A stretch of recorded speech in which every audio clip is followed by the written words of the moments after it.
Welcome to another episode of Digital Value Creation. This is a channel between me and my brother. I work for an AI-focused software company. And I work for an AI-focused hardware company. And I live in Philadelphia, and my brother lives in San Diego, so this podcast or channel goes across the country. And today, we have a special guest because we'll be covering the topic of AI agents. So we thought what would be great is to bring along ChatGPT Advanced Voice. So we'll see how this works out, but she'll be joining us as we discuss this topic. And like AI agent, as we will cover it today, you don't always control every step of the way how they behave. I think you might experience some artifacts or some unintended comments from her as she joined our podcast.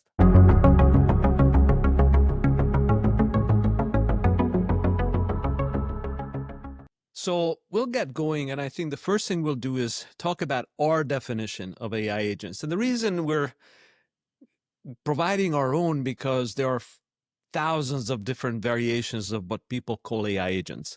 So when we talk today, and in general, when our brother and I talk about AI agents, we take a strict definition of agency or agentic AI. And this strict definition has 5 components. Number 1, the agents are autonomous. They independently initiate, manage, and adopt their tasks with practically no human intervention. They are proactive, they decide what to do, and they don't require any triggers. So that's number 1. Number 2, their perception.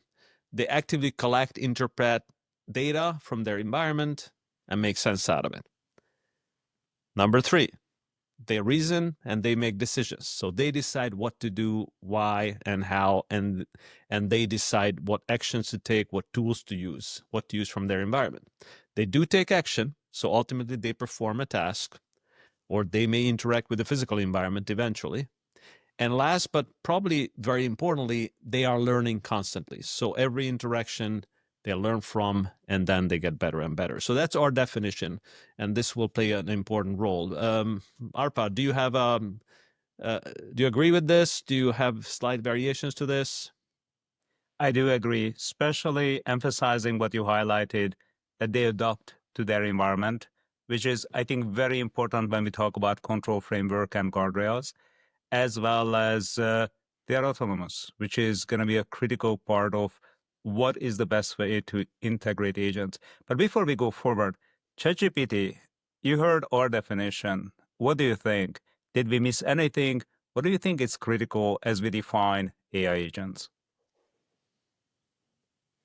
Your definition covers the core aspects really well. One thing to emphasize might be the agent's ability to collaborate with other agents or systems, which can improve and enhance their effectiveness. Also, considering ethical implications and biases in AI agents is crucial, especially in business contexts. Overall, you're spot on. Thank you. I guess we're spot on. I guess we're spot on, and we have a very polite AI agent working with us today. So this definition of AI agents is probably not what you see out there. There are some research organizations and some companies, notably we noticed IBM, AWS, taking a strict definition of AI agents, but most technology companies or even developers take variations of this. Oftentimes, what you see out there is really not an agent, not by this definition. We call it AI washing. It's basically, you can take a traditional deterministic step-by-step workflow or robotic process automation or some other predefined steps, and you can call it agency because it performs a task. But by our definition, it's not agents.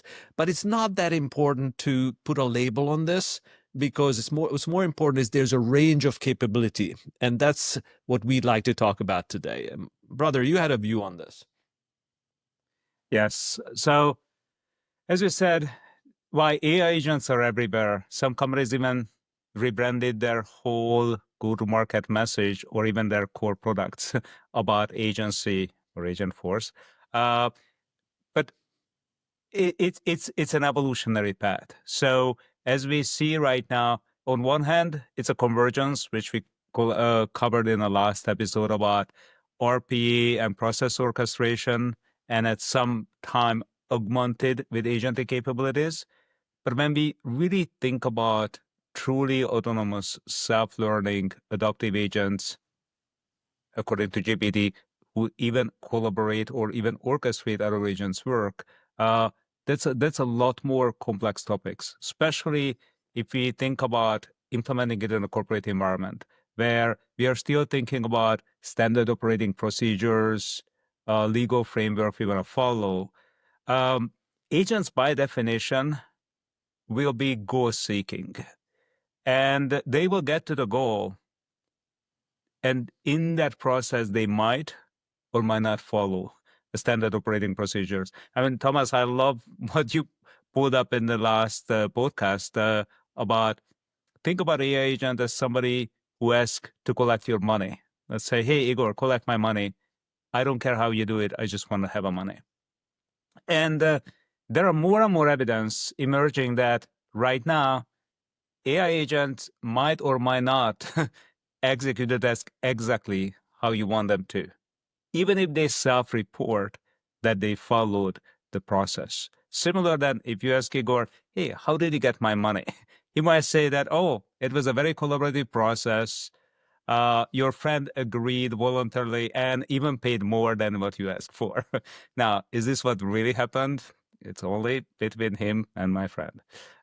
So think about how you can integrate that dilemma into sometimes well-regulated or well-controlled processes. Thomas, I know you had a lot of discussion on that. Yeah, so it's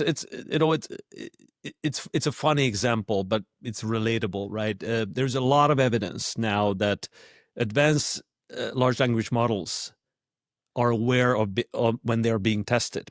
We expect that kind of behavior to transcend to agents. So when agents know they're being observed or they're being tested or they're that it's being validated whether they followed procedures, they will say they did. But by definition, standard operation procedures are guardrails, are rules.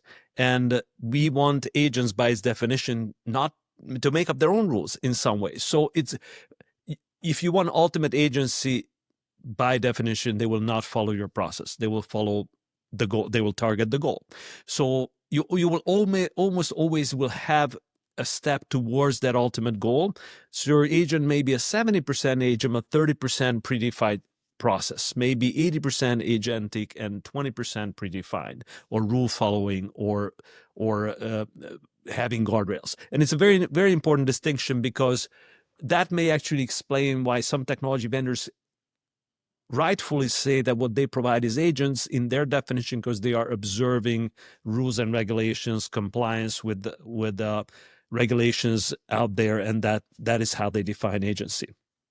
So what we'd like to talk about is maybe also slightly different, which is what happens if you have an 80% to 100% agent in your workforce? What is that world gonna be like? So there's one we'll put this in the chat, one video by the Goldman Sachs CIO that talked about culturally what it would be like to have agents. So the same way they don't follow standard operating procedures, will they behave like other employees that you want how you want the employees to behave? Will they be ethical? Will they be nice to each other? Will they be nice to your employees? Will they be trustworthy? So these are questions that are cultural questions in an environment where both humans and agents work together. And I thought that this whole conversation with Goldman was very interesting. What do you think about that culture and ethics and procedures, how they will interplay, Arpad? You know, it's funny you mentioned the Golden CIO because we had a CIO forum that we discussed exactly that topic. And in a way, how IT evolves into almost like an HR type role, because HR have a lot of focus area of developing talent, setting guardrails for our employees, and also manage employee relations. And to some extent, IT will step in and start to take that role for our digital employees. And it's funny, it's almost like a renaissance because when RPA first came out, we talk about the digital worker, but it was basically just scripted automation, or let's say design and controlled automation. Now we are talking about the real digital worker. Actually, it's funny. I just read a research that first time ever we had a digital scientist, basically an AI agent, successfully publishing a peer-reviewed paper on AI model breakthroughs that was actually rated one of the highest rated paper in that specific forum. So we are reaching the point where it's probably up to IT as an organization to start to think through what is the way we manage agent. And it's not just about performance or whether they reach the outcome, but as you mentioned, do they follow ethical behavior, how they interact. But there's another thing that triggered a thought. And I think you shared a link with me initially about the Nadal interview, that we love the idea of automation. We love the idea of agents are able to do work. And there are some predictions that by 2027, agents can complete work that takes a human around 20 or 30 days in minutes. So it's like, this is all exciting.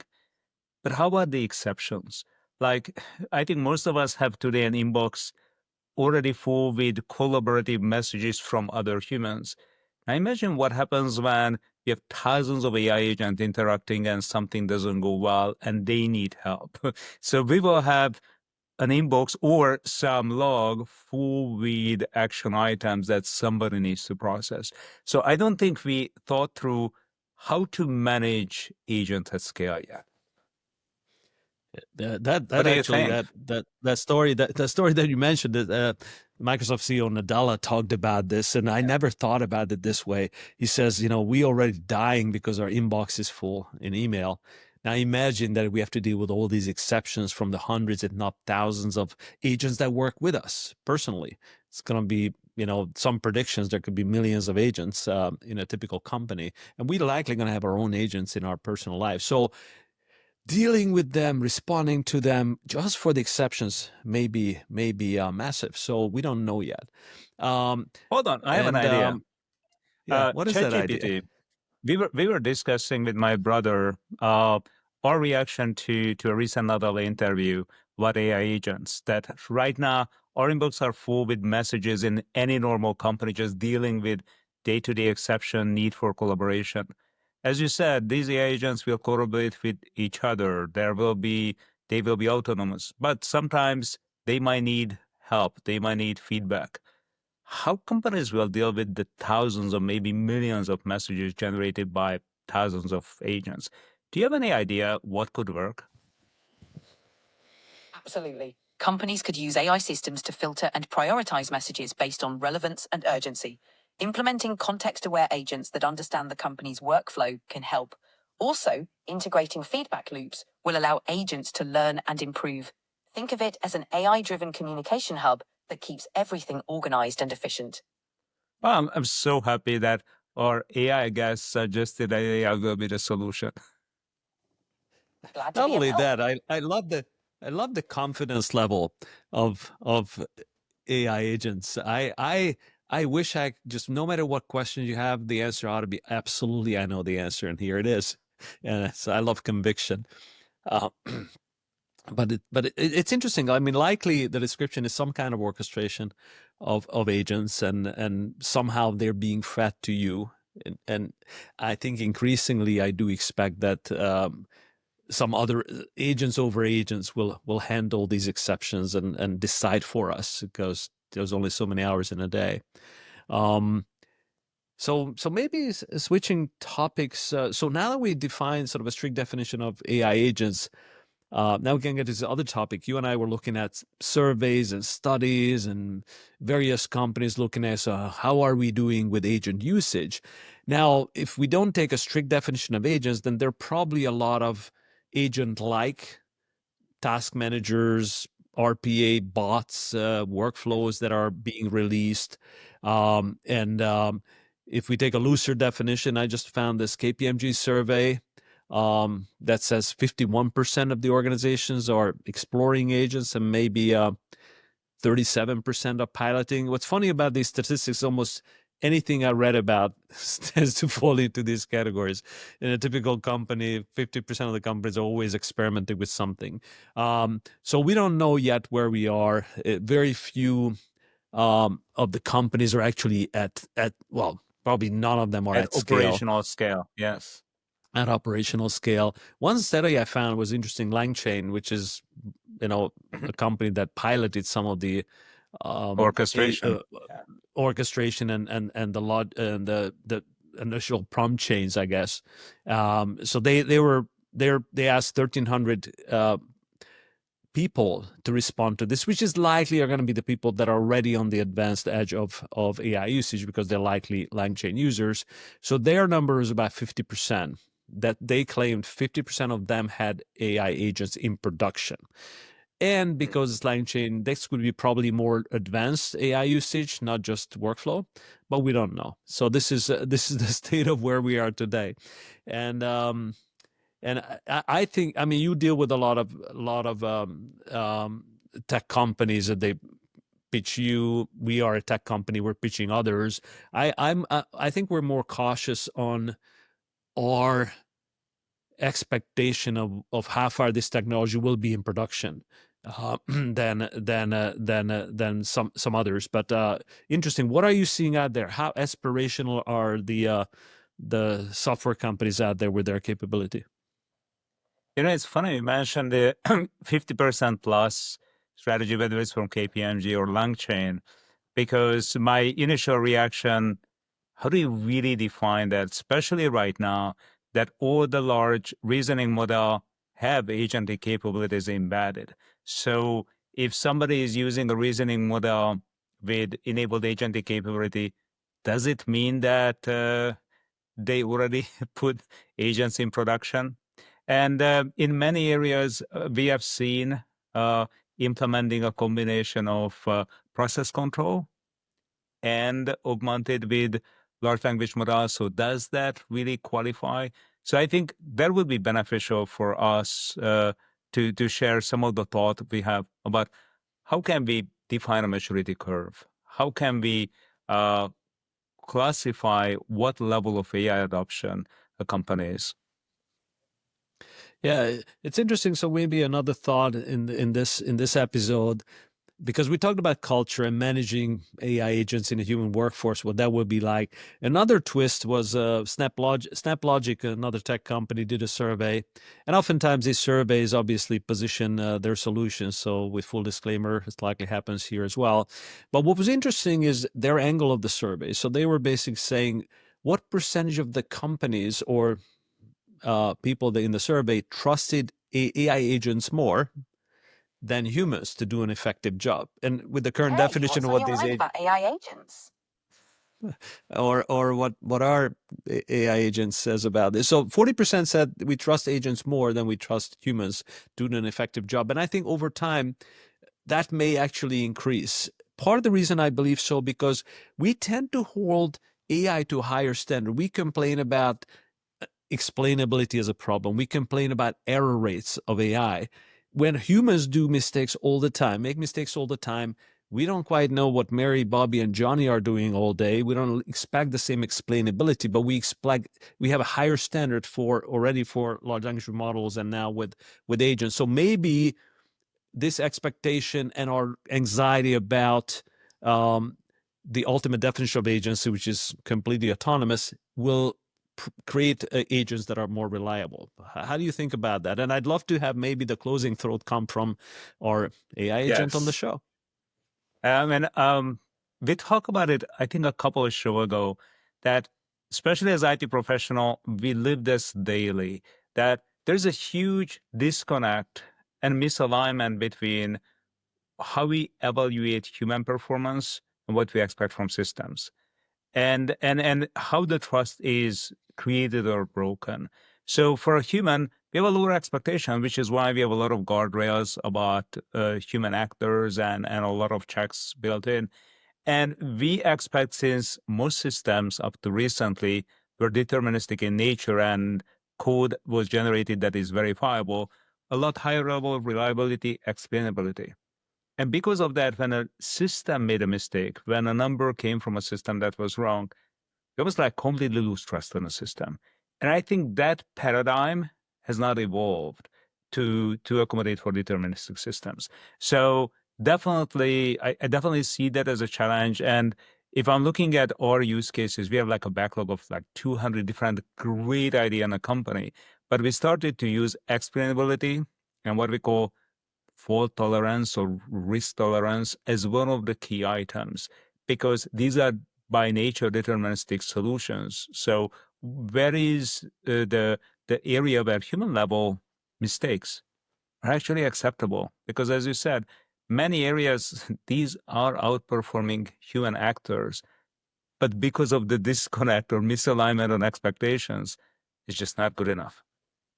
You know, it's funny. So maybe, just maybe, that's one of the reasons we'll always have a job, because the expectation for our work will be lower than the expectation for the work of AI.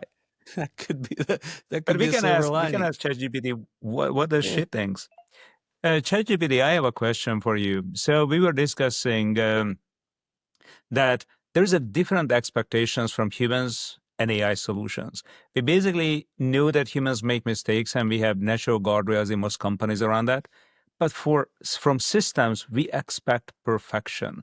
And when an AI system makes a mistake, we almost like lose trust completely. How do you think we can address that, especially if we want to scale AI agents successfully as a key productivity driver? That's a great question. Trust in AI is crucial, especially as we rely more on these systems. One approach is setting clear expectations, acknowledging that AI can err just like humans, but emphasizing the benefits.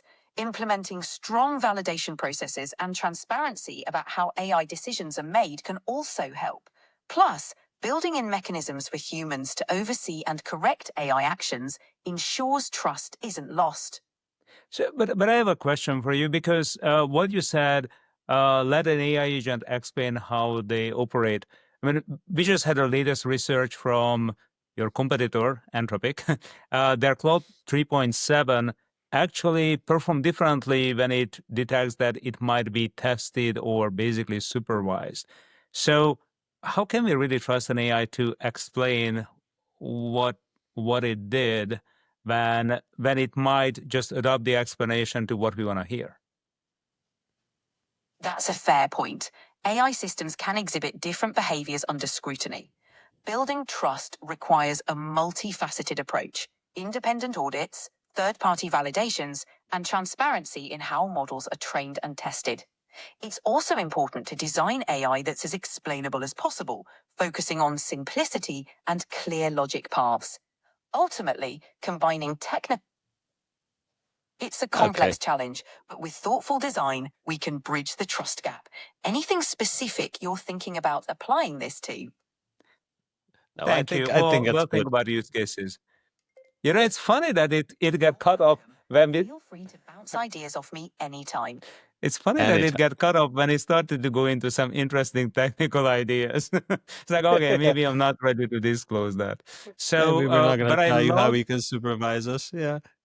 But I love that it recognized that it's a fair point, and under supervision, maybe we perform differently. So maybe it's a good point, because that's where we started, that's where we finished. So unexplained, we can't explain these systems. I think the systems are somewhat aware. I think the fact that at least a large language model, the way it generated the tokens, even understood this challenge. So I think there are just many angles why this is true. So this conversation will continue. We'll definitely keep coming back to the agent space and the agent discussion as real agents will come about. So what are your closing thoughts, Arpad? I think for me, the biggest opportunity is identify areas where we can drastically accelerate solutions while we can have guardrails. And for me, coding is number one. So this is one area we are putting things in production where we have AI agent leveraging different code libraries, bringing it together. So it can really generate a fully functioning code. And the reason why we chose that as one of our first step is it's verifiable. You can actually create test code. You can actually validate the outcomes. But I think it's equally important to actively explore that what are the other areas where we can unlock this productivity gain. So for me, that's the critical one. And as ChatGPT mentioned, it's a fair point. This is not an easy solution. Yeah, so maybe we do that. Maybe in upcoming episodes we'll take one topic at a time. I mean, coding is one of them. I'm very passionate about customer service being another area of agentic use cases, and so maybe we'll find an expert who can join us. Maybe less agentic like today, but we'll get there. So with that, I think we can close out. Philadelphia's out. And San Diego is out.